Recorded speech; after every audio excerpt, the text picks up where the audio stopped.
There's a spot in the middle of the Cotswolds where a tuberculosis hospital used to sit. Today it's an empty field surrounded by a walking path and nearby woods. But in January 1949, it acquired its most famous patient, George Orwell, who had just completed writing his novel 1984 while he was living in a small village in Scotland, and who was desperately ill with tuberculosis. When he came to the spot, he lived in one of the small wooden huts lined up in the fields, and he lived here for about 9 months and then died in a hospital 3 months after leaving in January 1950. He was supported in his final couple of years, in particular by a newspaper editor, David Astor, who was his boss when he was writing for the newspaper The Observer, and who helped arrange him education and other things while he was writing 1984.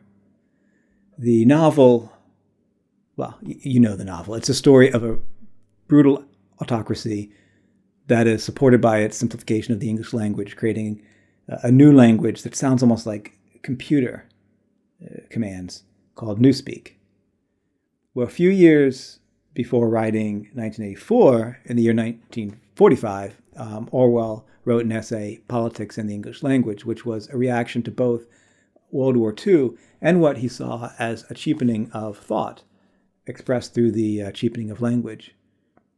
And Orwell said, when you simplify language, when you rely too heavily on cliches, when you don't think clearly of yourself about what it is you want to convey and be precise and nuanced about communicating it, you end up with simple polarities that governments can easily use to manipulate its people.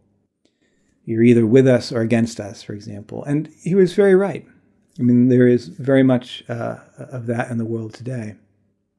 Robots and computers exist in black and white, but humanity exists in shades of gray. We have to work to keep the beauty of the language and the sincerity of it and the clarity.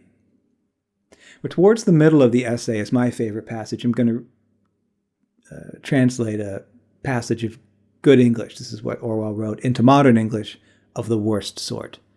So here is a well-known verse from Ecclesiastes. I returned and saw under the sun that the race is not to the swift, nor the battle to the strong, neither yet bread to the wise, nor yet riches to men of understanding, nor yet favor to men of skill. But time and chance happeneth to them all.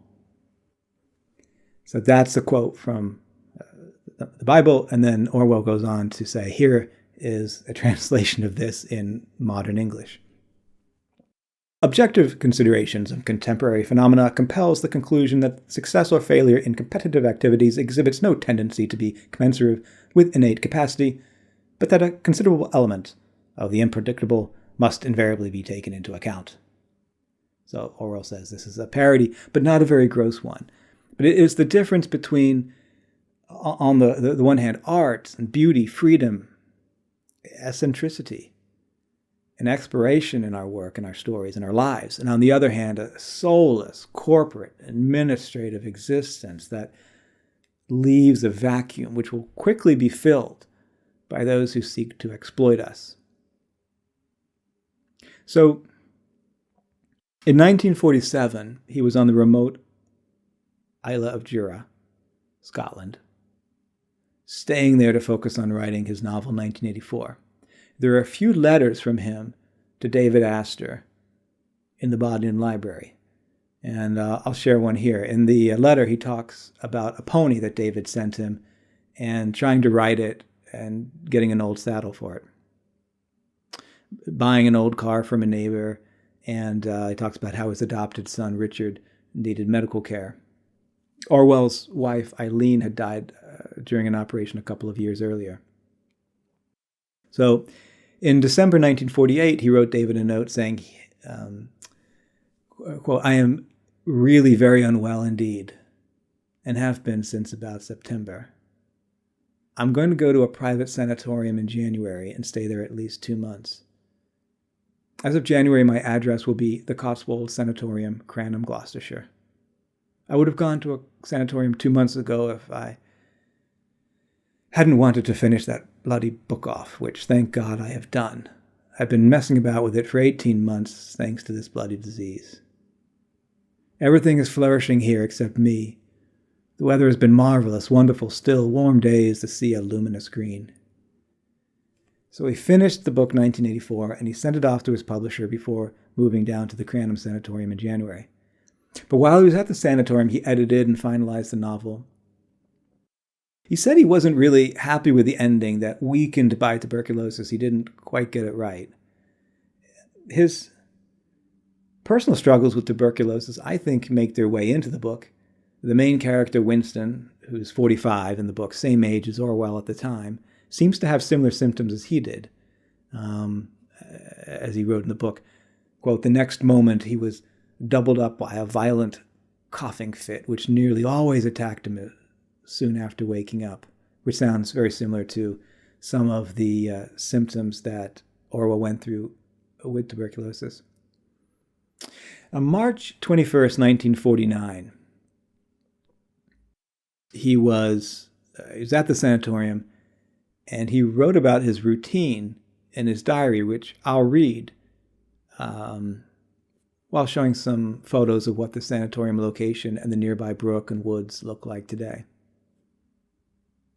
It is much quieter than the hospital, and that everything is done in a more leisurely way. I live in a so-called chalet, one of a row of continuous wooden huts with glass doors, each chalet measuring about 15 foot by 12 foot. There are hot water pipes, a washing basin, a chest of drawers, and wardrobe, besides the usual bed tables, etc. Outside is a glass-roofed veranda. Everything is brought by hand, none of these abominable rattling trolleys which one is never out of the sound of in a hospital. Not much noise of radios either. All the patients have headphones.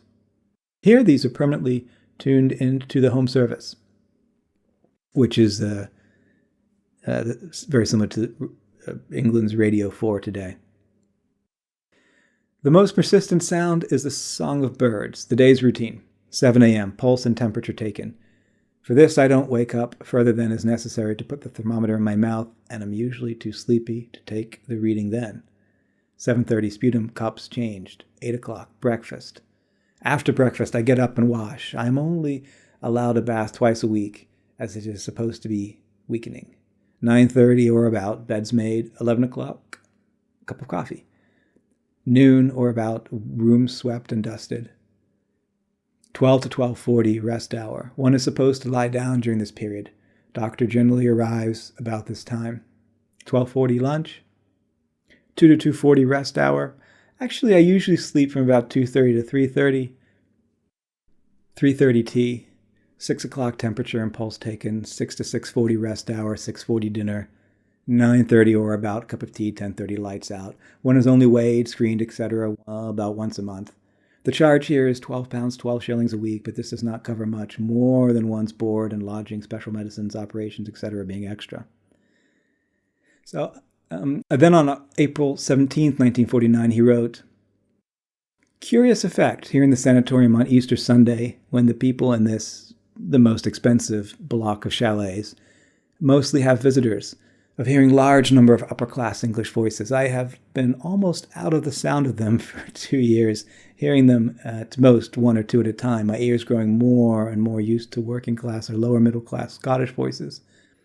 And what voices?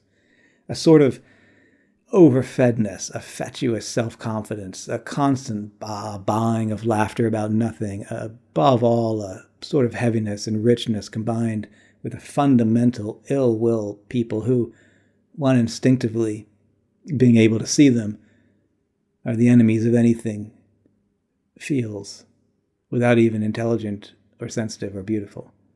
No wonder everybody hates us so. Well, there's a letter in the Bodleian library from the Cranham Sanatorium to an acquaintance who was offering to send flowers, informing her he'd be leaving for a hospital on September 4th. And then he died shortly afterwards, January 1950. And this is the notice that was read out on the BBC announcing it. It's kept in the Bodleian library as well. It says he will perhaps be best remembered for his Animal Farm, a satire on life in the Soviet Union, and for the recently published 1984, a grim imaginary picture of totalitarian Great Britain, some 30 years from now. I read a well-known verse here from Ecclesiastes that Orwell quoted, and Orwell's point by quoting it is the beauty of it. The beauty of the phrase, "the race is not to the swift," for example. If you'd like to hear more about Bloxham and the monkey doctor and the isolation hospital in the last video, the next one I will come back to the writer of that great line and many, many others. See you then.